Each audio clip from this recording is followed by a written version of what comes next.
Olá pessoal, bem-vindos ao meu canal. Hoje nós vamos continuar estudando os livros da Bíblia e hoje é o dia do livro do profeta Jeremias. Esse livro foi escrito por volta de 620 a mais ou menos 586 a.C., nesse período, que corresponde aos últimos reis de Israel antes deles irem para o cativeiro no Império Babilônico. Então isso faz muito tempo, né, que aconteceu esse livro. Esses últimos reis de Judá, eles não foram reis bons, com exceção do rei Josias, que foi um rei muito bom, porém o povo já estava começando a se desviar ali da vontade de Deus, e os próximos reis que vieram depois de Josias foram reis ruins, reis que não ouviram a palavra de Deus, reis que não obedeceram à ordem de Deus, e o povo foi se desviando cada vez mais, foi ficando injusto, foi ficando um povo violento, um povo que seguia os costumes dos povos ao redor, não queriam nem saber mais de Deus, e tudo isso culminou que eles não puderam mais ser abençoados por Deus, né? Porque eles mesmos escolheram seus caminhos errados e tiveram que viver as consequências dessas escolhas. Quantas vezes Deus nos orienta e fala, povo meu, né? Volta para os meus caminhos, porque assim, dessa forma você vai se dar bem, assim você vai prosperar. E nós não queremos fazer, às vezes, né, conforme a nossa vontade, e acaba dando tudo errado. Foi o que aconteceu com o povo nessa época. Então, isso aconteceu antes de Cristo por volta desse período que eu falei, tá? Entre 620 mais ou menos até uns 586 antes de Cristo. Bom, no capítulo 1, a partir do versículo 4, tem o chamado de Jeremias. Deus faz um chamado, assim como no livro de Isaías que nós estudamos, né, semana passada, que Deus faz um chamado a Isaías, Deus também faz um chamado profético para Jeremias. Eu quero ler aqui para vocês. Leia comigo no capítulo 1, no versículo 4, que diz assim, Jeremias 1:4. A mim me veio, pois, a palavra do Senhor dizendo: Antes que eu te formasse, no ventre materno eu te conheci. E antes que saísses da madre, te consagrei e te constituí profeta às nações. Então lhe disse eu: Ah, Senhor Deus, eis que não sei falar, porque não passo de uma criança. Mas o Senhor me disse: Não digas não passo de uma criança, porque a todos a quem eu te enviar, irás. E tudo quanto eu te mandar, falarás. Não temas diante deles, porque eu sou contigo para te livrar, diz o Senhor. Depois estendeu o Senhor a mão, tocou-me na boca, e o Senhor me disse: Eis que ponho na tua boca as minhas palavras. Olha que hoje te constituo sobre as nações e sobre os reinos para arrancares, para derribares, para destruíres, para arruinares e também para edificares e para plantares. Então aqui ele fala que ele está constituindo ele sobre as nações como profeta. E o próprio profeta aqui, Jeremias, né, que era novinho na época, ele falou assim: Eu não sei falar. Meu cachorro quer participar também, né? Eu não sei falar, eu não passo de uma criança. Né? Assim, eu não estou preparado. Quantas vezes a gente fala isso para Deus, né? Deus nos chama para fazer alguma coisa, algum projeto, algo que Ele tem para a nossa vida, e a gente sempre fala: não estou preparado, né? Não vou conseguir fazer. Pois então, o que Deus falou para Jeremias aqui é a mesma coisa que Ele fala para nós hoje. Nós não temos que estar preparados. Nós temos que estar dispostos a obedecer a Deus, a fazer a vontade de Deus, porque as palavras, quem vai colocar é Deus. As palavras são de Deus, nós vamos ser só um veículo, um instrumento, mas Deus vai nos usar para falar as suas palavras para as pessoas. A mesma coisa ele falou aqui para ele: não digas eu sou uma criança, porque aquilo que eu te dirás, que eu te direi, você falarás. Você falará. E assim ele vai falando, você vai ter poder para derribar, para edificar, depende do que Deus falar, você vai determinar e aquilo vai acontecer. Então é um capítulo muito bonito falando aqui sobre o chamado de Jeremias. Inclusive, tem uma coisa interessante, quando nós vimos o chamado de Isaías, ele também fala para Deus que não estava preparado, né? Que ele era um homem de lábios impuros, né? Acho que ele falava algum palavrão, sei lá, ficava nervoso, falava alguma coisa, né?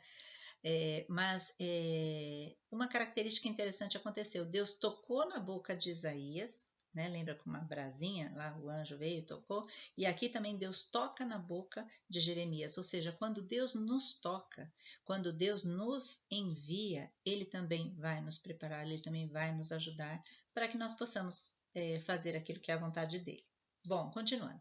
O livro de Jeremias, no começo agora, depois dessa parte que ele faz o chamado, ele começa a falar capítulo 2, capítulo 3, assim por diante, ele vai falando sobre a fidelidade de Deus, como Deus ama esse povo, tudo que ele já fez por esse povo, o quanto ele se doa por esse povo e o quanto esse povo é infiel, o quanto esse povo de Deus não corresponde àquilo, ao amor de Deus e ao sacrifício que Deus faz por ele. Como eles eram rebeldes às orientações de Deus, como eles não obedeciam, como eles faziam tudo ao contrário do que Deus falava, e aí depois dava tudo errado e reclamavam de Deus, né? Mas eles não faziam o que Deus falava que era para fazer, porque Deus sabe o que é melhor para nós, sabe o que vai nos trazer felicidade, o que vai nos trazer prosperidade, Deus já sabe. E esse povo começou a fazer tudo errado. E aí ele fala sobre isso, a diferença entre o amor de Deus, aquilo que Deus tinha preparado para eles e o que eles estavam fazendo. Depois, ele começa a fazer alguns clamores, porque sempre quando algo de ruim está para acontecer na nossa vida, por consequência de erros nossos, Deus primeiro nos avisa, Deus nos chama a atenção, Deus traz várias profecias, Deus fala conosco na palavra, Deus fala conosco nas situações, nos louvores, Ele fala conosco. A gente aqui não quer ouvir, muitas vezes, ou não ouve, mas ele fala. E aqui ele começa, eu vou ler alguns versículos, porque o conteúdo de Jeremias é vastíssimo, né? Tem muita coisa para a gente falar, mas eu vou pegar algumas coisinhas só para você ter uma ideia do esboço, resumido, para depois você estudar com mais tranquilidade. Então, Jeremias 3:22 diz assim, ó. Voltai, ó filhos rebeldes, eu curarei as vossas rebeliões. Então, dentre outras coisas que ele está falando aqui, ele está falando, olha, volta dessa rebeldia, eu posso curar vocês, eu posso ajudar, mas vocês têm que voltar de ser rebeldes, porque senão vocês não conseguem me ouvir. Depois, no 4, versículo 1, se voltares, ó Israel, diz o Senhor, volta para mim, se removeres as tuas abominações de diante de mim, não andarás mais vagueando. Porque eles estavam assim meio que vagueando, não sabiam meio para onde que ia, não tinha objetivo, estava tudo assim dando errado. Mas por quê? Porque eles estavam fora da orientação de Deus. Depois o versículo 14, tô pegando uns de exemplo assim, tá? O 14, ó, lava o teu coração da malícia, ó Jerusalém, para que sejas salva. Até quando hospedarás contigo os teus maus pensamentos? Ou seja, a cidade toda, o povo, só tinha maus pensamentos, não queria mais saber de Deus, não queria mais saber da bondade, do amor, de todos aqueles princípios importantes de Deus. E aí as coisas, obviamente, começavam a dar errado para eles, né? Versículo 18, outro tipo de clamor de Deus. O teu proceder e as tuas obras fizeram vir sobre ti estas coisas.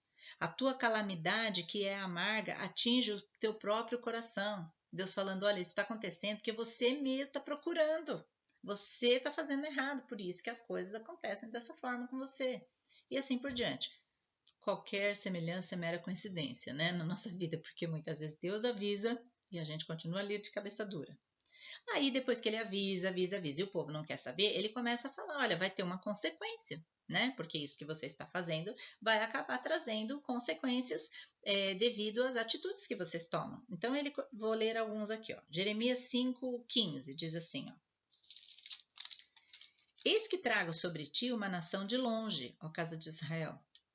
Diz o Senhor, nação robusta, nação antiga, nação cuja língua ignoras e não entendes o que ela fala. Ou seja, estou levantando contra vocês uma nação para vir contra vocês, para acabar com essa nação de vocês aqui, porque vocês não querem saber de se emendar, né? E essa nação que ele estava falando aqui era a Babilônia, que já estava começando a se levantar uma segunda vez como império, porque a civilização babilônia, que fala aqui que é muito antiga, né, ela já existe muito, muito tempo atrás, desde a época de Abraão, desde um pouco antes.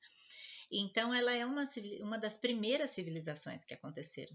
Ela teve um período de apogeu, um primeiro império, vamos dizer assim, né, no começo. Depois ela ficou um tempo sem importância, outras coisas aconteceram no cenário histórico. E depois, agora, por volta dessa época, em torno de 580, 600 antes de Cristo, ela começa a virar um império novamente. Seria a segunda fase do Império Babilônico, né? Então aqui, essa nação que ele está falando, antiga, que viria sobre eles, é a Babilônia, tá? E o que mais que ele fala aqui? Quer ver? Ó, no 21. Ouvi isto agora, ó povo insensato e sem entendimento, que tendes olhos e não vedes, tendes ouvidos e não ouvis. Então, Deus fala, eles estão ouvindo assim, eles escutam, mas eles não entendem, eles não elaboram, não processam aquilo que Deus está falando. Eles não seguem, não querem seguir o que Deus está falando. Ouve assim que nem um papagaio falando, né? Então, consequências viriam disso daqui. O profeta Jeremias, ele é chamado profeta chorão, muitas vezes. Por quê? Porque ele se lamenta, ele chora, ele chega a chorar muitas vezes aqui, vendo o triste destino que essa cidade vai ter, porque ela não quer ouvir as palavras de Deus, ela não quer seguir as orientações de Deus e viria destruição total sobre a cidade. E ele, sabendo disso, parece que ele era o único lúcido ali naquela situação, né? Ele é o único que entende, ele e alguns outros profetas, eles ficam muito tristes, né? Então, por isso ele é chamado profeta chorão, porque ele está sempre lamentando. Inclusive, na semana que vem, nós vamos estudar um livro que se chama Lamentações, de Jeremias, que é também escrito pelo profeta e que fala sobre toda essa desgraça que se abateu sobre a cidade de Jerusalém e sobre Judá. Mas enfim, voltando aqui. Mais coisas que Deus falava, quer ver? Ó? Capítulo 5, versículo 25. As vossas iniquidades, ou seja, os vossos pecados, desviam estas coisas. Os vossos pecados afastam de vós o bem.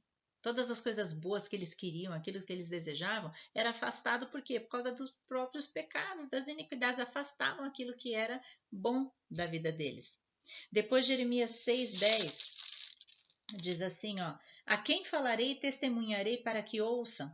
Eis que os ouvidos estão incircuncisos, não podem ouvir. Eis que a palavra do Senhor é para eles coisas vergonhosas, não gostam dela. Olha o que está escrito aqui, eles não gostam da palavra de Deus. Capítulo 6, versículo 16. Assim diz o Senhor: ponde-vos à margem do caminho e vede, perguntai pelas veredas antigas, qual é o bom caminho, andai por ele e acharei descanso para a vossa alma. Mas eles dizem, não andaremos. Eles eram rebeldes. Eu não quero Deus, eles falavam. Não queriam Deus.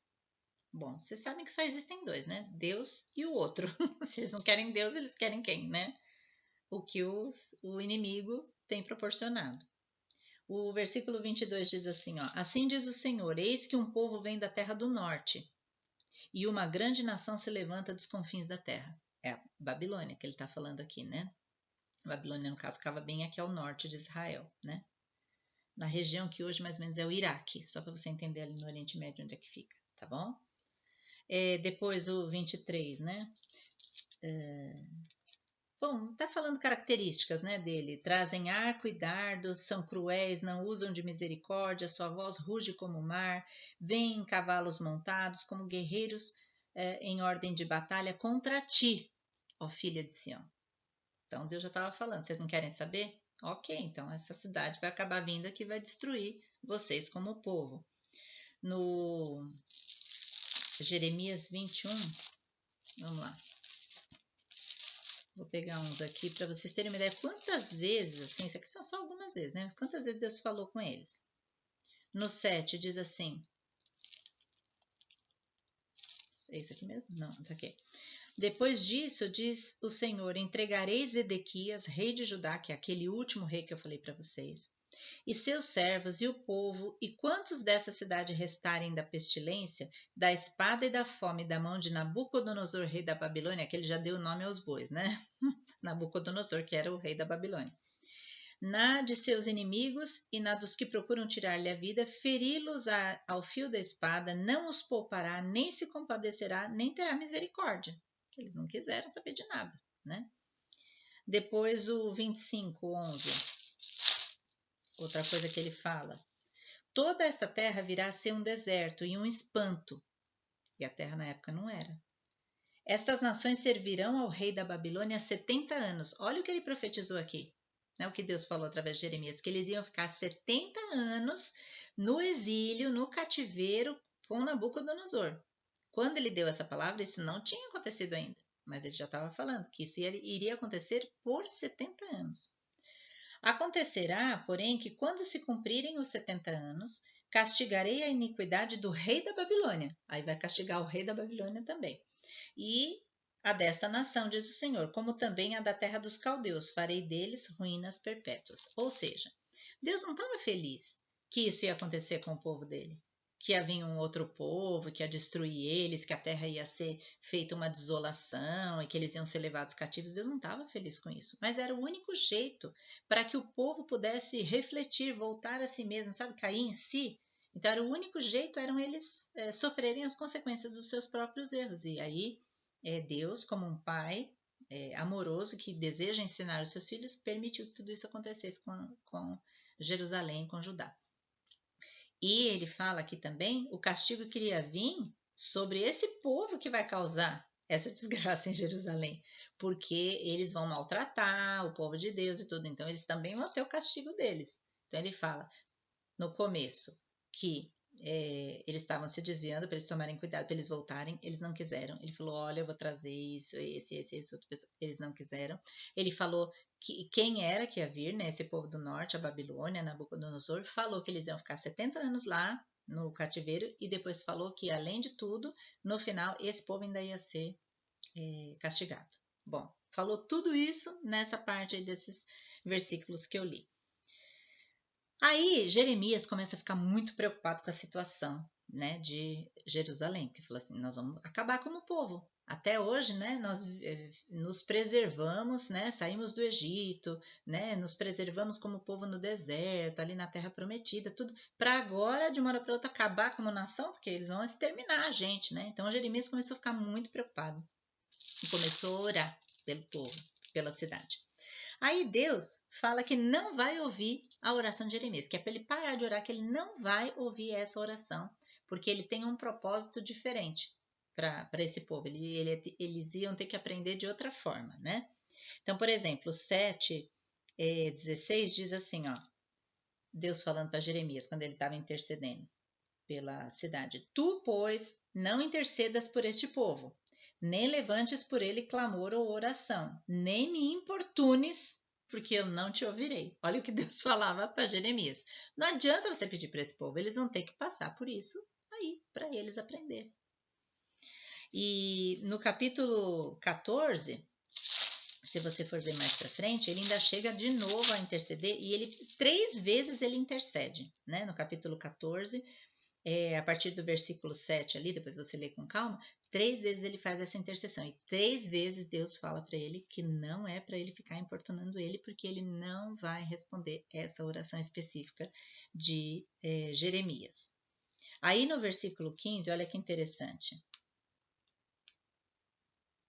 Onde que tá? Não é o versículo 15, é o capítulo 15. Ele fala assim, ó. Disse-me, porém, o Senhor, ainda que Moisés e Samuel se pusessem diante de mim, meu coração não se inclinaria para este povo. Lança-os diante de mim e saiam. Isso é sério, porque nem Moisés, que é o representante, né, ali da lei, nem Samuel, que é o representante dos profetas, nem se eles em pessoa viessem pedir, ele não ia aceitar. Por quê? Porque chegou o momento do castigo. Chegou o momento. Eu não gosto muito dessa palavra castigo, porque não é bem castigo que Deus quer fazer, ele quer, é um ensinamento, é uma exortação, né? A pessoa tem que aprender com aquelas escolhas que ela fez. Então, chegou esse momento. Não tem como a gente livrar uma pessoa que tem que passar por uma situação para aprender algo. É até pior a gente livrar a pessoa de aprender com as suas próprias ações, né? Então, muitas vezes Deus permite e é necessário que a pessoa passe por isso para o seu aprendizado, né? E em Jeremias 8, 5 e 6 diz assim, quer ver? Estou lendo vários versículos para você entender mais ou menos, né, o contexto. Porque, pois, este povo de Jerusalém se desvia, apostatando continuamente, persiste no engano e não quer voltar. Aí depois o 6. Eu escutei e ouvi, não falam o que é reto. Ninguém há que se arrependa da sua maldade, dizendo, que fiz eu? Cada um corre a sua carreira como um cavalo que se arremete com ímpeto na batalha. Sabe quando um cavalo sai assim desvairado, né, desembestado, e ele não sabe nem para onde ele está indo? É assim que esse povo está indo assim, não está prestando atenção no que está acontecendo, na destruição que eles estão cavando para eles mesmos.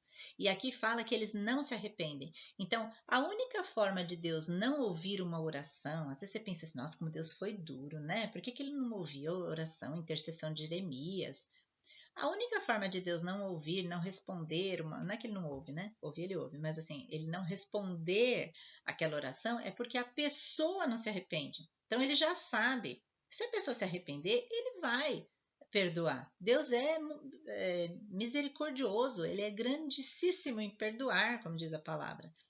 Então, se eles se arrependessem, ia acontecer que nem Nínive, que a gente vai estudar depois lá em Jonas. Eles se arrependeram e Deus não fez aquele mal que ele tinha prometido que ia fazer, se eles não se arrependessem, se eles não se arrependessem.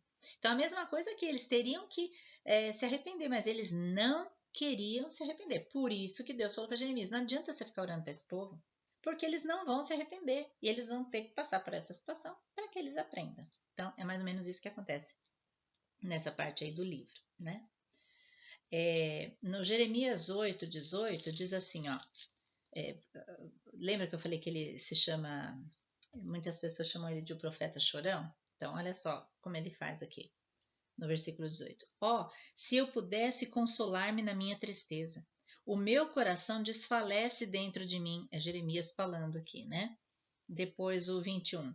Estou quebrantado pela ferida da filha do meu povo. Estou de luto e o espanto se apoderou de mim. Ele ficava de luto, né? Porque morreu aquele povo, né? Aquele povo lá já era. E ele não. O duro é assim: quando você sabe, você entende, você quer falar para uma pessoa. Quantas vezes você já não teve essa sensação de querer rachar o crânio de alguém, colocar lá dentro a palavra de Deus, explicar o negócio, a pessoa não entende, não adianta, né? Então era mais ou menos isso que estava acontecendo aqui com Jeremias. Ele sabia tudo o que ia acontecer, sabia que Deus era bom, sabia que Deus poderia perdoar, sabia que eles teriam uma chance, mas eles não queriam. E aí ele ficava desesperado e deprimido, né? Por isso, chamado de profeta chorão. Aí ele tem, até aqui a gente viu a profecia que eles iriam em cativeiro, certo? Aí tem também a profecia, depois mais pra frente, que eles voltam desse cativeiro. Então, assim, não é só a destruição que ia ter, depois que eles aprendessem, aí eles voltariam do cativeiro. Então, vamos lá. Jeremias 16, vamos ler comigo lá. 14 e 15 diz assim, ó. Portanto, eis que vem dias, diz o Senhor, em que nunca mais se dirá tão certo como vive o Senhor, que fez subir os filhos de Israel do Egito. Mas, tão certo como vive o Senhor, que fez subir os filhos de Israel da terra do norte e de todas as terras para onde os tinha lançado, pois eu os farei voltar para a sua terra, que dei a seus pais. Porque toda vez eles falavam assim, e o povo, Deus levantou, né, alguém para tirar o povo e tirou a gente do Egito para trazer para a nossa terra. Agora, não era mais isso que ia falar, porque eles iam em cativeiro para outra terra. Então, o que ele está falando aqui é que eles iam falar assim, Deus nos trouxe de volta da Babilônia, agora não é mais o Egito, né, porque já vai ter outro cativeiro que eles iriam ficar, que seria a Babilônia. Mas fala aqui no final, eu os farei voltar para a sua terra, que dei a seus pais. Depois, o 29:10 diz assim, 29:10. Assim diz o Senhor, logo que se cumprirem para a Babilônia 70 anos, atentarei para vós outros e cumprirei para convosco a minha boa palavra, tornando a trazer-vos a este lugar. Olha que interessante. Então ele confirma isso, que iriam ser 70 anos, isso aqui antes deles irem, e que depois de 70 anos ele os faria voltar. O 33 diz assim, porque eis que vem dias, diz o Senhor, em que mudarei a sorte do meu povo de Israel e de Judá, diz o Senhor. Fá-los-ei voltar para a terra que dei a seus pais e a possuirão. E aí ele vai repetindo isso, né? Ele faz também nesse livro várias profecias contra esses reis maus, contra a casa real, porque eles não queriam. Porque se os reis tivessem se posicionado e dado um exemplo para o povo, pode ser que o povo tivesse mudado, né, o seu comportamento, mas mesmo os reis não queriam nem saber de Deus, estavam nem aí para Deus, né? Eu queria ler para vocês também, além de falar sobre tudo isso histórico que está acontecendo nessa época, tem algumas passagens muito conhecidas que existem nesse livro, que às vezes você conhece a passagem de ouvir e não sabe que está em Jeremias. Então eu vou ler para vocês. Né? Jeremias 17, 5 e 7 diz assim, ó, vamos lá. 17, 5 diz assim: Assim diz o Senhor, maldito o homem que confia no homem, faz da carne mortal o seu braço e aparta o seu coração do Senhor. O 7. Bendito o homem que confia no Senhor e cuja esperança é o Senhor. Então, você sempre ouve falar, né? Maldito o homem que confia no homem, né? E você não sabia onde que estava, então agora você já sabe que está em Jeremias, no capítulo 17, tá? Porque a gente tem que confiar em Deus, não na pessoa, nem no homem externo e nem na própria carne nossa, que somos falhos por sermos homens, né?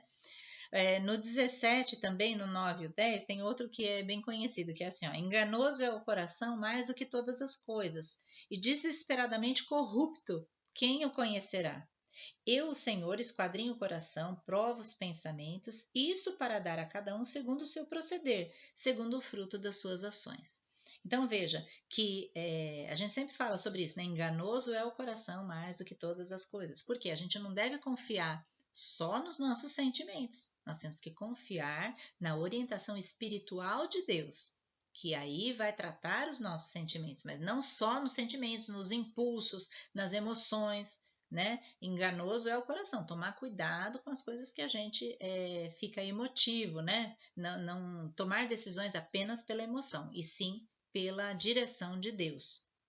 Depois, no Jeremias 18, é grande, eu não vou ler para vocês, mas depois vocês leem, fala sobre o vaso do oleiro. Lembra aquela história que Deus fala, que pediu, história não, né? Deus pediu para Jeremias ir lá na casa do oleiro, no local onde o oleiro ficava, e ele observar como ele fazia um vaso. Aí, de repente, aquele vaso ficou errado, aí ele pegou aquele vaso, quebrou e amassou e fez outro vaso, e aquele outro vaso ficou maravilhoso. E aí Deus falou com Jeremias através dessa situação dele ter ido lá, né? E o oleiro ter feito um vaso novo, como se nós, pelas nossas imperfeições, vamos ser quebrados, vamos ser esmagados ali por Deus, né? Mas Deus está ali no controle, fazendo para que nós nos tornemos vasos excelentes, vasos de honra, para podermos sermos glorificados ali e usados por Deus para a sua obra. Então, isso fala no Jeremias 18. Então, você conhece essa passagem do vaso do oleiro, está em Jeremias. O Jeremias 29, 11, também um outro versículo muito legal, bem conhecido e muito interessante, que é importante você saber. O 11 ao 13 diz assim: Eu sei os pensamentos que tenho a vosso respeito, diz o Senhor, pensamentos de paz e não de mal, para vos dar o fim que desejais. Então me invocareis, passareis a orar a mim, e eu vos ouvirei. Buscar-me-eis e me achareis quando me buscardes de todo o vosso coração. Né? Então, essas passagens que a gente conhece estão aqui em Jeremias. Nós vamos achar a Deus quando buscarmos de todo o nosso coração. E Ele sabe os pensamentos que tem para nós. E são pensamentos de paz e não de mal. E para nos dar o fim que a gente espera. Então veja, a pior coisa que pode nos acontecer é nós entregarmos a nossa vida na mão de Deus e Ele fazer exatamente o que a gente está imaginando. Olha que beleza! Então os pensamentos de Deus são maravilhosos. Depois em Jeremias 33, 3 diz assim, também um outro muito conhecido, né? Que diz: clama a mim e responder-te-ei.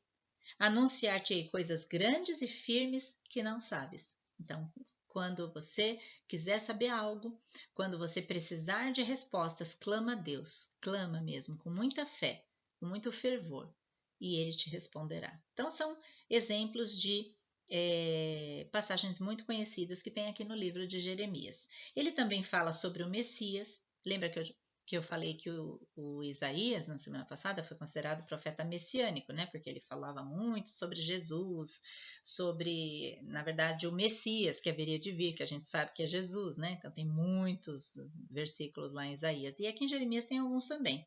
Por exemplo, o 23, 5 e 6 diz assim. Vamos ler. Jeremias 23, 5 e 6. Eis que vem dias, diz o Senhor, em que levantarei a Davi um renovo justo, um rei que reinará, agirá sabiamente, executará o juízo e a justiça na terra. Nos seus dias Judá será salvo e Israel habitará seguro. Será este o seu nome, com que será chamado Senhor, Justiça Nossa. Então ele falando que haveria de vir da descendência de Davi, aqui, né? Um renovo, ou seja, um rei que iria julgar com justiça, assim por diante, que nós sabemos que é Jesus. Depois, Jeremias 33, também no 14 a 16, diz assim, ó. Jeremias 33, tem vários, viu, gente? Mas eu escolhi uns aqui. Eis que vem dias, diz o Senhor, em que cumprirei a boa palavra que proferi à casa de Israel e à casa de Judá. Naqueles dias e naquele tempo farei brotar a Davi um renovo de justiça. Olha, ele fala aqui de novo. Executará juízo e justiça na terra. Naqueles dias Judá será salvo, Jerusalém habitará seguramente. Ela será chamada Senhor Justiça Nossa, porque assim diz o Senhor, nunca faltará a Davi homem que se assente no trono da casa de Israel, porque Jesus, ele foi um descendente de Davi, ele é considerado o dos reis, o Senhor dos senhores, e ele reinará para sempre. Ele está hoje no mundo espiritual junto com Deus, e o Espírito Santo de Deus está aqui conosco, aqui na terra. Mas a gente sabe, quando a gente for estudar lá para frente em Apocalipse, que vai haver um reino terrestre aqui de Jesus, né? Então ele sempre irá reinar. Primeiro que ele já reina no mundo espiritual, porque ele nos comprou, ele venceu o pecado, ele venceu a morte, nos salvou e está à direita de Deus. Então, ele é um rei eterno. E aqui são algumas das profecias, mas tem várias aqui que também falam sobre esse Messias que haveria de vir, né? Que é o nosso Jesus Cristo. Aí ele vai falar aqui, resumindo, profecias contra várias nações. Várias ali. Não foi só sobre Judá que ele deu profecia ruim, não. De coisas que iriam acontecer. Várias outras. Então, por exemplo, o Egito, eu coloquei aqui, ó. O Egito, os filisteus, os moabitas, os amonitas, os edomitas, Damasco, Arábia, Elão, a própria Babilônia. Então, ele fala tudo o que vai acontecer, né? Da parte histórica, político ali, ele fala tudo o que vai acontecer nos próximos anos. E é exatamente assim que acontece. Quem acompanhou a história depois viu que exatamente como Jeremias profetizou, foi exatamente como aconteceu em todas essas nações, né?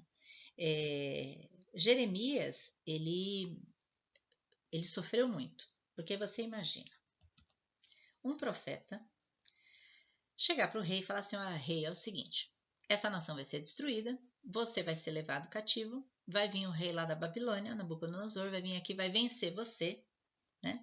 E você vai ser levado cativo, alguns da corte vão morrer, né? O rei Zedequias vai ser cego e assim por diante. Ele falava coisas assim que os reis não queriam ouvir, não. Imagina você ficar profetizando só coisa ruim contra esses reis, né? Então eles meio que perseguiam Jeremias e o povo pior ainda, né? O povo se levantava, queria prender Jeremias, queria matar Jeremias. Ele chegou a ficar preso na parte da guarda, ele chegou a ser jogado numa cisterna, num poço lá e para morrer ali. Quem salvou ele foi até um etíope e ajudou a tirar ele de lá. Ele ficou em calabouço, ele sofreu ameaças de todos os tipos, mas o Senhor era com ele, como Deus prometeu aqui no começo do livro. E aí, no final, quando Nabucodonosor realmente invade a cidade para levá-los cativos, né, as pessoas, ele trata bem Jeremias. Você vê que coisa, né? Ele fala, não maltrata esse profeta. Ele sabia que ele tinha falado, né? Sabia de tudo que tinha acontecido, até que ele iria lá, ia vencer, etc. Mas ele deixou uma certa liberdade ali com Jeremias. Aí eles querem ir para o Egito, o povo, e aí Jeremias fala que não é para eles irem, que é para eles ficarem lá, obedecerem ao rei da Babilônia, que depois de 70 anos Deus ia voltar e ia resolver a situação. Não, mas eles queriam fazer do jeito deles, e aí vai para o Egito, e pega Jeremias, e leva para um lugar, e leva para o outro, mas eu sei que no final, Jeremias, ele sempre seguiu ali o que Deus orientou, e Deus sempre estava ali com Jeremias, apesar dele estar no meio daquele povo, no meio daquela confusão, saindo para um lado, saindo para o outro, em exílio, mas Deus sempre esteve com ele. E exatamente como foi profetizado por ele, tudo isso aconteceu dessa forma. As últimas palavras de Jeremias estão no capítulo 44, apesar do livro ter mais capítulos. Eu vou explicar aqui para vocês. Uma pessoa que andava sempre com o profeta Jeremias era Baruque. E o Baruque que terminou de escrever aqui algumas coisas desse livro. Então, as últimas palavras estão no capítulo 44, 30, que diz assim: Eis o sinal, diz o Senhor, eu entregarei o faraó Ofra, rei do Egito, nas mãos dos seus inimigos, nas mãos dos que procuram sua morte, como eu entreguei Zedequias, rei de Judá, nas mãos de Nabucodonosor, rei da Babilônia, que era seu inimigo e procurava tirar-lhe a vida. Até aqui falou o profeta Jeremias. Depois, do 45 em diante, é uma repetição, não é uma repetição, é uma inclusão do que de detalhes de mensagens e de profecias que ele tinha feito, né? Então fala aqui, ó, palavra que falou Jeremias, o profeta Baruque, filho de Nerias, escrevendo essas palavras num livro ditadas por Jeremias. Então, Baruque escrevia o que Jeremias ditava do que Deus falava para ele, tá? E então do 45 até o final, até o 51, é isso que acontece, são essas palavras que Deus falava para Jeremias e que ele ditava para Baruque, e Baruque escrevia, tá? E o capítulo 52, aí os estudiosos acham que foi Baruque que escreveu, porque aí Jeremias já tinha ido para outro canto e tal, mas na hora de juntar todas essas coisas, para terminar a história, né, do que tinha acontecido, Baruque escreve, provavelmente ele, né, o capítulo 52, que é a queda de Jerusalém e o cativeiro, como ele ocorreu exatamente, ele conta aqui no capítulo 52. Então, deu para vocês entenderem? É um livro triste. É um livro que poderia tratar de profecias maravilhosas, de profecias de coisas boas que iriam acontecer sobre o povo. Pois é, mas o povo não quis. O povo quis ser cabeça dura, o povo quis ir contra Deus, e infelizmente o conteúdo deste livro é o que iria acontecer com esse povo tão rebelde que não se arrependeu, que não quis conserto, o que iria acontecer com ele. Então, foi isso que aconteceu. Eles foram destruídos, foram levados em cativeiro para a Babilônia, estiveram lá 70 anos e durante esse tempo, Deus também envia profetas, né? Levanta até depois Daniel, Ezequiel e o próprio Jeremias no começo aqui falando sobre as promessas de que se eles se arrependessem, ainda que eles estivessem ali no cativeiro, eles voltariam e Deus estaria com eles novamente e os colocaria de novo na terra. Que foi o que aconteceu.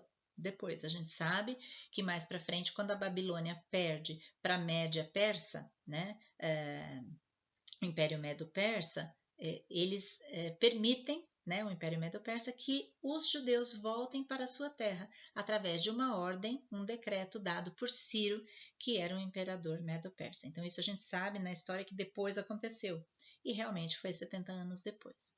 Tá bom, queridos? Entenderam mais ou menos o livro de Jeremias? Então eu quero que você leia em casa, que você estude e que você pegue parte por parte, porque tem muita coisa para a gente aprender dentro aí do livro de Jeremias, na palavra de Deus. Que Deus abençoe a sua vida.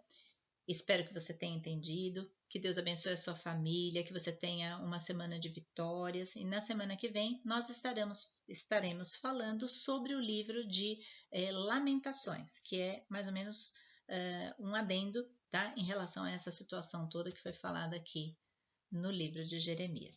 Fiquem com Deus e até a semana que vem, pessoal. Tchau, tchau.